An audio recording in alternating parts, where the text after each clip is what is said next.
Consider your vote for president to be a statement about yourself more than anything else. It's who you are. It's what your personal values and ethics are. It's how mom and dad or whoever raised you in those principles and your patriotism as an American. And at the end of the day, you have to say, does Donald Trump reflect those values that I hold deep in my heart? And I would propose to you, because there are many good Americans out there who are considering voting for Trump, that you're just too good for him. Trump has sat there and said that he will be against freedom. He has sat there and flip-flopped on every single issue he has ever said. You cannot trust anything that comes out of his mouth. You cannot trust him to do what he says he is going to do. He's not there for the working person. He is there for the ultra rich. Just look at the fact that the rich do not pay as much taxes as the middle class. Harris has said that she is for the middle class, that she will make sure that we have lower health care costs, lower prescription drug costs. Trump could have sat there and done that for us, and he didn't. That is the reason that I'm switching my vote in 2024. He already proved he can't get the job done. If you're someone who is unsure of who you're going to vote for, or you would consider voting for Donald Trump, I would say this. I believe in my heart that Donald Trump is exactly the kind of person my grandmother always warned me never to be. I hate to bring such simple things into something as complicated as a presidential election and national and international politics. I believe we were all raised to be good, decent, hardworking people. And I believe Donald Trump so fundamentally, so publicly, so blatantly violates so many of the things that most Americans were raised to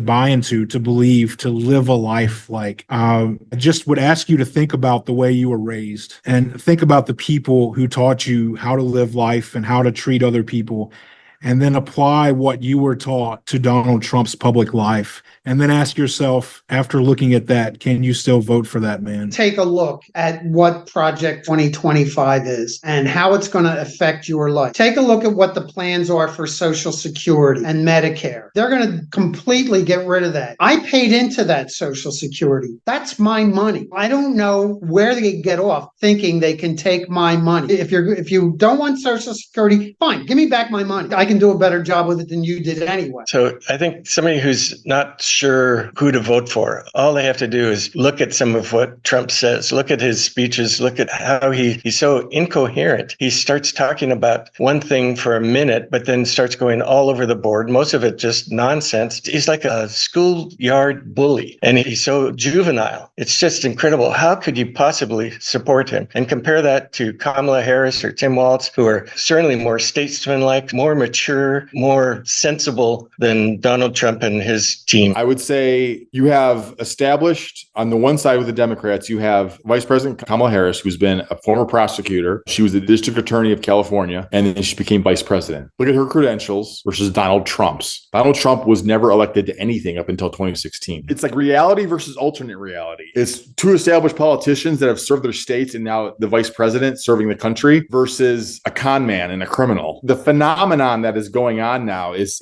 scary, and it's also, I don't know. I just hope we never have to do this again, because I think once it's all over going into 2025, that's it. We can put it in the rear view mirror, and we got past it. We survived. This election is going to be undoubtedly one of the hardest decisions of a lot of voters' lives, choosing between, for people who no longer feel like they might have a home in the Republican Party, but don't feel like they have one anywhere else. Choosing between someone that maybe you disagree with, like Kamala Harris, is a really difficult decision to do. I understand that. I've done that in the past. But in the end, I realized that defeating the evil is the number one priority. In the end, there will be other elections. This is not a permanent decision you're making for the rest of your life. You're saying that I want the end of Trump. We never have to see him again. Once and for all, we can finally defeat him, put his movement behind us, and show that this is not what we believe. And then in the future, you can reevaluate and say, this is the future direction that I think our country should go in. So this is not a decision you're making for the rest of your life. This is a decision to propel the rest of your life, to build for the future of the rest of your life, your kids' life, for the rest of this country's life. There will be other elections when Donald Trump is defeated. But we have to make that decision now to defeat him, because if we don't, we risk not having another opportunity to do so. So what would I say to someone who's confused about what to do or sitting on the fence? I've been told by people who are in the position of not knowing what to do,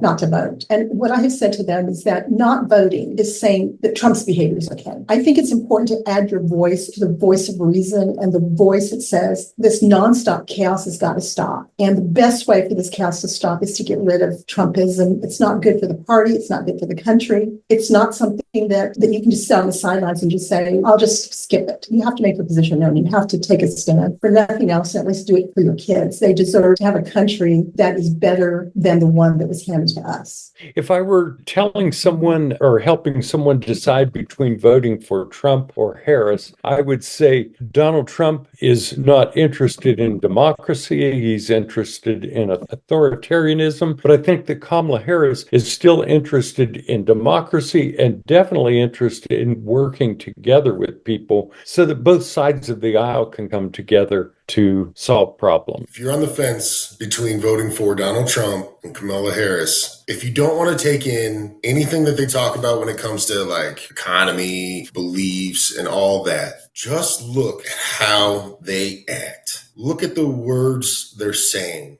When Vice President Harris speaks, she speaks positively. She speaks of plans that she has to make the world better. She wants to create an opportunity economy. She wants to bring the nation together instead of dividing us and exporting 10,000 possible Americans. When Trump comes around, you listen to him. He talks about how everything is rigged, how he's consistently losing because other people aren't doing their job. A good example would be January 6th when he tried to take over the nation. That wasn't his fault. That was Nancy Pelosi's fault. She should have called in security, right? I like to follow someone that can say, I did wrong and I will be better. Harris at least is positive and talks like a person who wants to lead the country into a positive place on a worldwide scale. When Trump talks, he talks like he wants to create a nation that is spears and sticks pointed at every outside world beyond America. And that's just not the nation I'm looking for. I would just say, don't listen to me. Don't listen to folks around you. Go read. Read what he's done. Read what he posts on Truth Social. That stuff is highly divisive. It is highly inappropriate, some of the things he's posting about women. It's unbelievable that nobody takes a look at his actual core behavior and just goes through life saying, well, fake news, that's what everybody calls it. Nobody is listening to MSNBC, CNN, but they're only willing to look at Fox News. They have an agenda as well. Just take a step back from all of that. Just go look at the things that he's doing. Go get a neutral viewpoint real quick, and you'll see some of this. We don't need a leader in the White House that is capable of saying some of the things that he is saying. And it's embarrassing if we do put that person back in office and have them be the voice of our country to the world. I think if you're on the fence, you're going to have to make a decision pretty quickly here. And you're going to have to decide not about one issue, the border issue or the gay rights issue. You're going to have to decide what's the big issue for the whole country. What do you want your country to be like in the future based on this vote? And you can't put it in one category like gay rights, or you have to look at all of the things together. And where do you want your kids to grow up at? What do you want for the future for your grandchildren? And do you want a dictator? Do you want somebody who's taking all those rights from you? Do you want somebody who's going to take all the rights from your grandkids? I guess that in my opinion, when you fall off the fence, you have to fall for Kamala Harris. If I could influence a voter who may be undecided or thinking they're going to support Trump, if I could influence them, I would just state all the things that I've said that Donald Trump makes him unfit for the office. He can't stay on track. His campaign advisors can't even control him to talk about the Democratic policies and why his policies would be better for America. He can't stop from name calling, doing senseless, misogynistic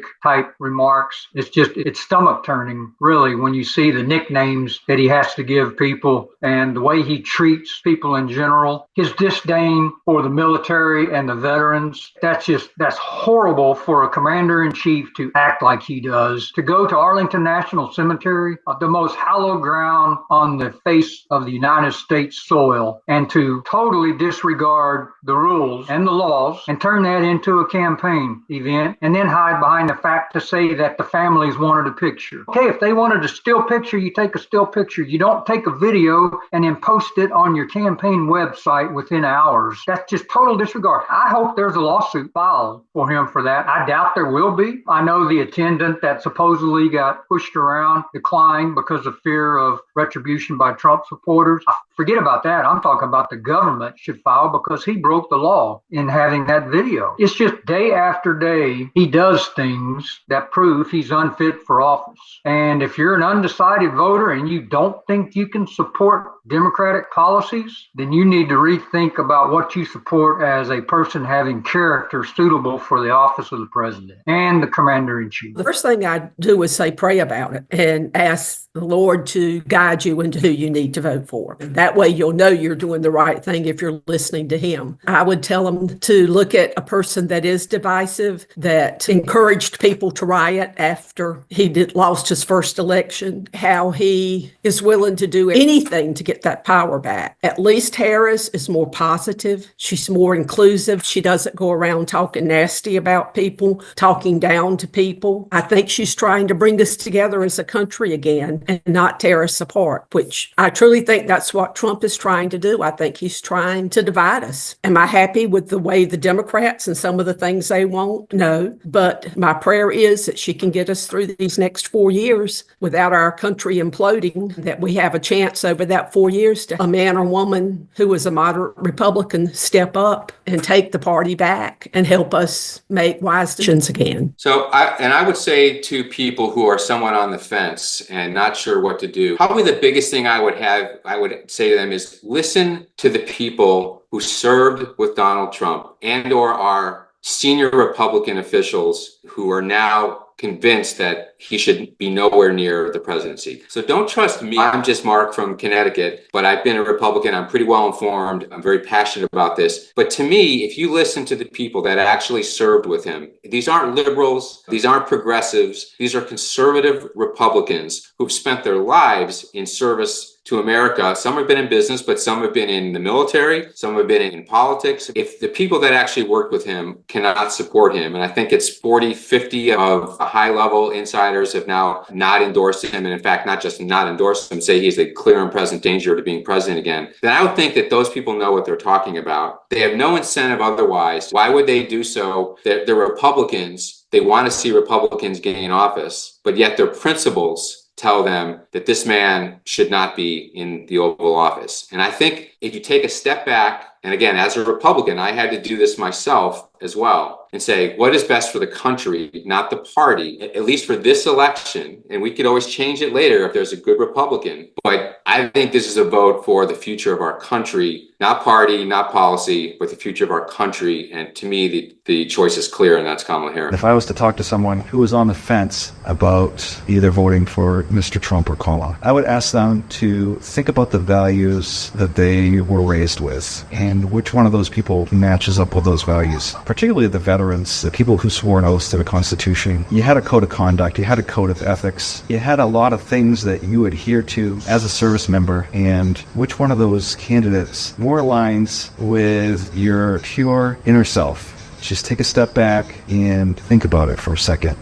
Go look it up. Look up the things that they stand for. Look how they've reacted. I just think Kamala's the person. If you're wondering whether or not you should vote for Donald Trump or Kamala Harris, my question for you is, A, what specific policies have you observed that Donald Trump made during his administration that actually helped you personally? And contrast that against actual policies that we have been able to see Kamala Harris has made that have actually helped people. So, for example, when she was a prosecutor and she created programs that would rehabilitate offenders instead of just making them part of the regular prison pipeline, and she saw actual results that there wasn't the recidivism rate that there typically is with people who get convicted of crimes. And Kamala Harris and Joe Biden have, the current administration, implemented read the infrastructure bills that have created so many jobs for people, the actual statistics that are available about inflation and how it has been going down since they inherited from Donald Trump an economy that was in real crisis at the time due to COVID and things like that. But they've been working and effectively bringing that back. The Wall Street is doing great. I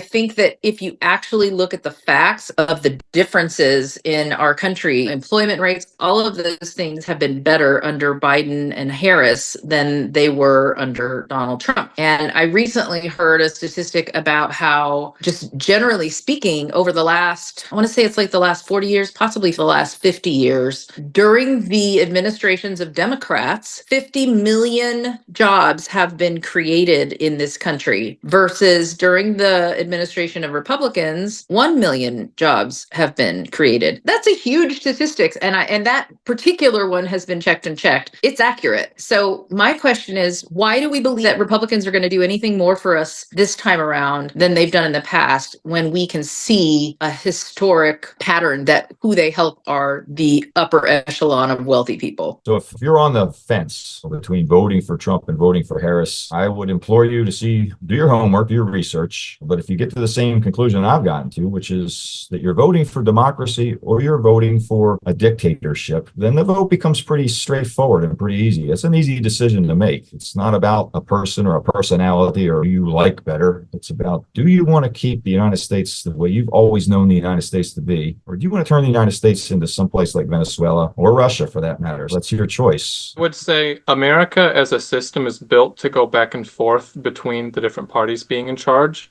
Even if you disagree with Democrats on some policy issues, they're going to be in charge again. The country's going to go on. Trump is a unique threat we need to get done with and then get back to our normal policy disagreements. As far as people that are on the fence, what I would tell them is, and what I have been telling those that I know are wavering, it really is a binary choice. If you don't like some, any, all of Kamala's policies, I get it. But let's get someone who is put in the office and we can work out the policy issues later. She's not extreme. She's going to listen to both sides. And with Trump, there's just not that option. It's not going to happen. It's going to be his way or the highway. Really, like I said, it's a binary choice. We have to get someone in who knows what they're doing, who will protect our democracy. And then we can work on our disagreements on policy. If somebody's on the fence between Trump and Kamala, I would ask them to think of which way they want the country to go. Do they want an open discussion? Do they want freedom? Or are they going to want different segments of the population picked on and cut out of the... Because once you start silencing one voice,